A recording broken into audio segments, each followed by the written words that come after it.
Hello, scholars. Welcome to the second day of the week. Today is Tuesday, April 14th, 2020. And as you see here, I have my crazy hair day. I wore this last week. I wonder what you wore last week. I'm so curious to see. Whoa. Today, scholars, we are going to target all of those skills that we have been learning about. I bet you can tell me what I'm going to ask next. That's right. I want to hear it. Character motivation, get ready, go. Character motivation is what the character say. Too easy. Whoa. Prediction, get ready, go. Prediction is a good guess. What will happen in the... One more time, get ready, go. Prediction is a... Yes, prediction is a good guess. I wonder if we are going to be looking for that evidence. Who remembers? How are we going to make our predictions? Let's go ahead. When I say go, you're going to say it out loud, or you can turn to your parents or somebody that's next to you and tell them how you make a prediction.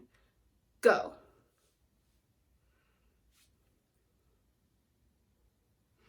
Yes, you make a prediction, or we are working on making a prediction by looking at the character's personality. By looking at the characters,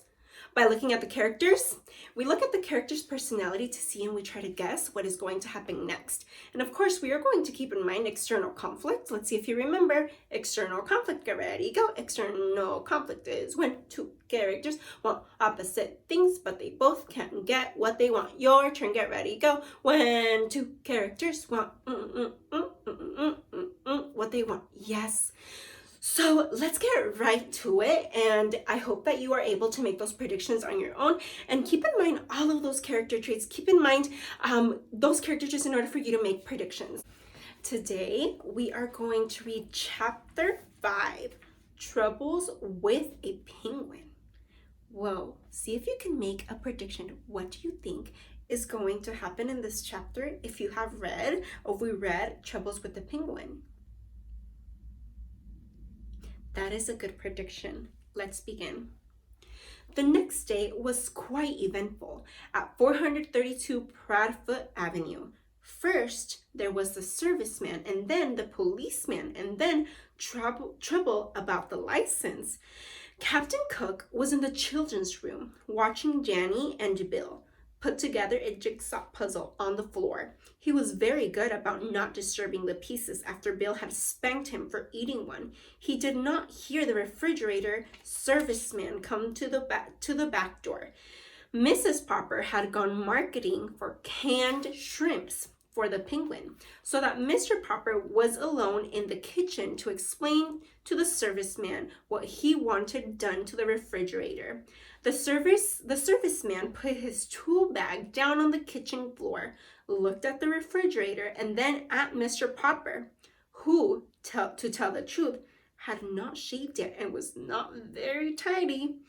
"Mister," he said, "you don't need no ventilating holes in that there door." "It's my icebox, and I want some holes bored in the door," said Mr. Popper. They argued about it for quite a while.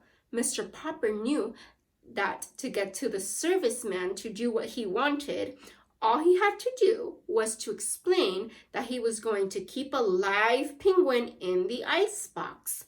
And then he wanted his pet to have plenty of fresh air, even though the door was closed all night. He felt a little stubborn about explaining, however,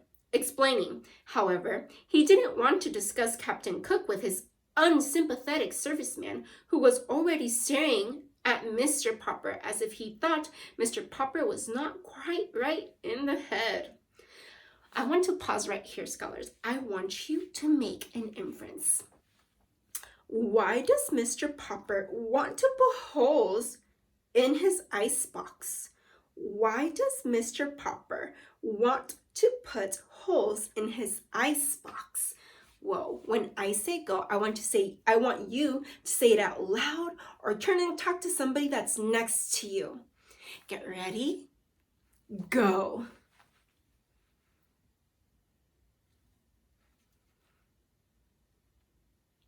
Well, that is a good answer, scholars. I'm even thinking about if an animal needs to breathe and he's going to be in a box, how is he going to breathe?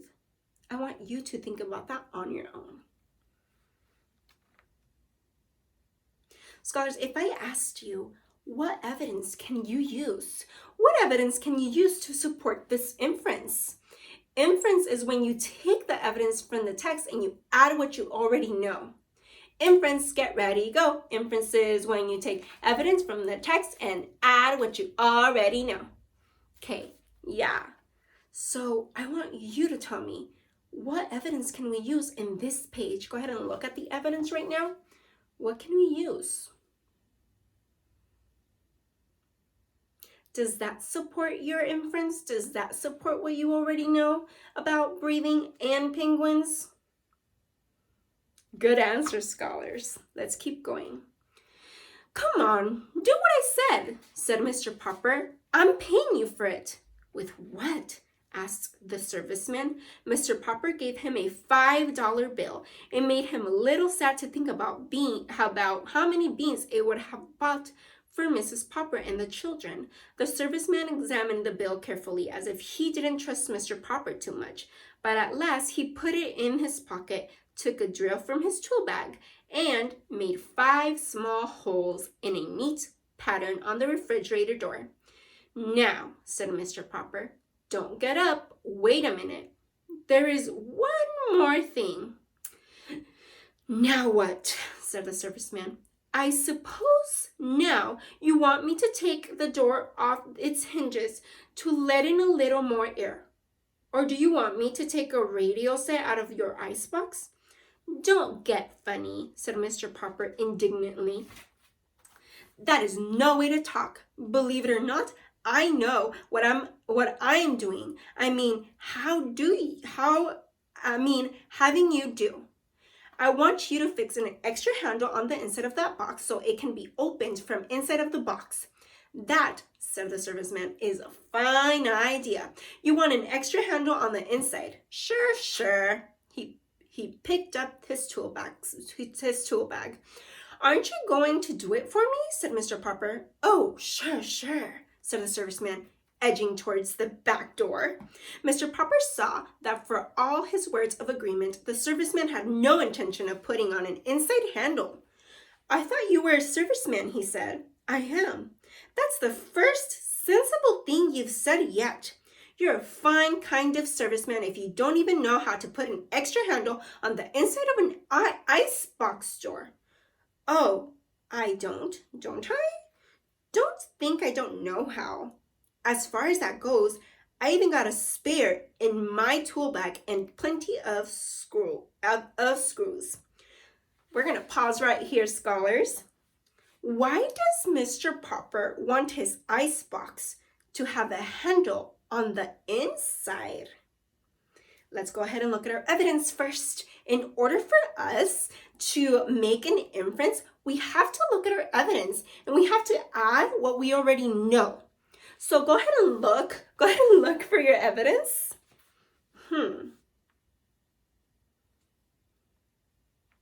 Okay, you have your evidence. Now, what do you already know? Yeah, I think so too. I think that Captain Cook, he wants that handle so that Captain Cook can open it when he is there if he wants to get out. Great answers, scholars. Let's keep going. Mr. Popper silently reached into his pocket and gave the serviceman his last $5 bill. He was pretty sure that Mrs. Popper would be annoyed at him for spending all that money, but it could not be helped. Mister, said the serviceman, you win. I'll fix your extra handle. And while I am doing it, you sit down on that chair over there facing me where I can keep an eye on you. Fair enough, said Mr. Popper, sitting down. The serviceman was still on the floor, putting in the final screws that he held the new handle in place, when the penguin came out to the kitchen on his silent pink feet. Surprised at seeing a strange man sitting on the floor, Captain Cook quietly walked over and began to peck him curiously. But the serviceman was even more surprised than Captain Cook. orc, said the penguin. Or perhaps it was a serviceman. Scholars, what do you think Mrs. Popper will do when she learns that Mr. Popper gave so much money to the serviceman to fix his fridge? Let me ask that again.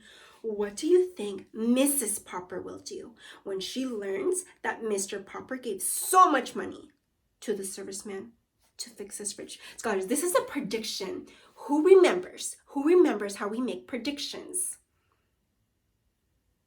Yes, we have to look at the person. We have to look at their personality to make a prediction. So let's think about it. What did we say about Mrs. Popper? If we were looking right here at the Mrs. where it says Mrs. Popper, think about what we said before. She is, go ahead and say it out loud. She is, okay, yes, she is anxious and worried because she was worried that there wouldn't be enough money. They didn't have enough money. So if she worried and she was anxious about money before, and we know that character traits do not change, how do you think she is going to be when she finds out that he gave so much money to the serviceman? Say it out loud. Make sure that you give me evidence. Get ready. Go.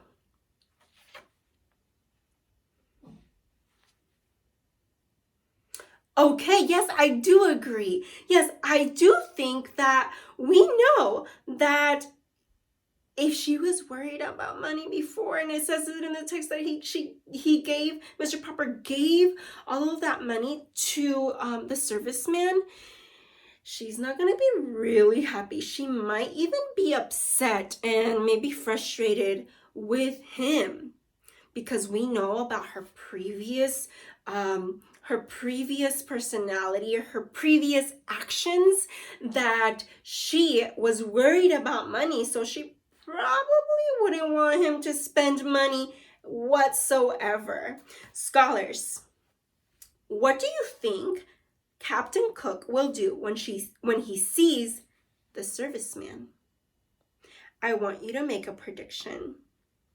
Let's think about it. If we know that we make predictions by one, looking at the character's personality in order to predict what will happen next. If you know that Captain Cook is, I don't know, what do you remember from Captain Cook? You tell me. Captain Cook is, when I say go, you're going to tell me out loud. Captain Cook is, okay, if Captain Cook is like that before, and if he sees a new person, what do you think he will do when he sees him? Yeah, that is a good prediction, scholars. Yes, that's right. He will probably go and inspect him and say, and look at him and peck at him, because that's something new that he sees, and he is a curious penguin, and he's playful and likes to explore new things, so he's probably going to be exploring. That is my prediction. I hope your prediction matched mine. Let's keep reading. Oops. Or perhaps it was a serviceman. Mr. Popper was not sure just about what happened when he picked up himself in his chair a moment later. There had been a shower of flying tools, a violent slamming of the door, and the serviceman was gone. These sudden noises, of course, brought the children running. Mr. Popper showed them how the refrigerator was now all remodeled for the penguin. He showed Captain Cook, too, by shutting him inside it. The penguin at once noticed the shiny new inside handle and bit it with his usual curiosity. The door opened and Captain Cook jumped out. Mr. Popper promptly put Captain Cook back inside and shut the door again to be sure that the penguin learned his lesson.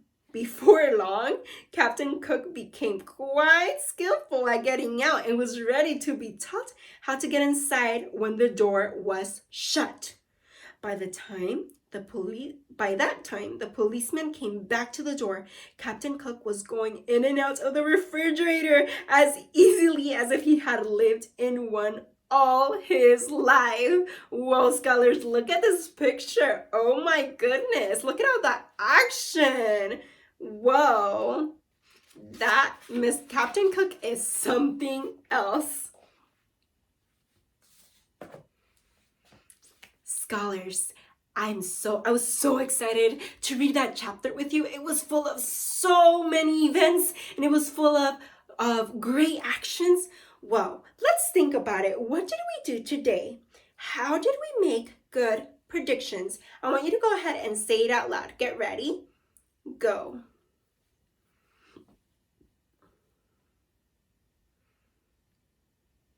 Well, that is exactly what we did today, scholars. And before I let you go, scholars, I want you to make a quick prediction. What do you think will happen in the next chapter? That is a great prediction. All right, scholars, that is all for today. I will see you tomorrow, and I hope that we're able to make predictions so quick and fast. I cannot wait to see what is up next.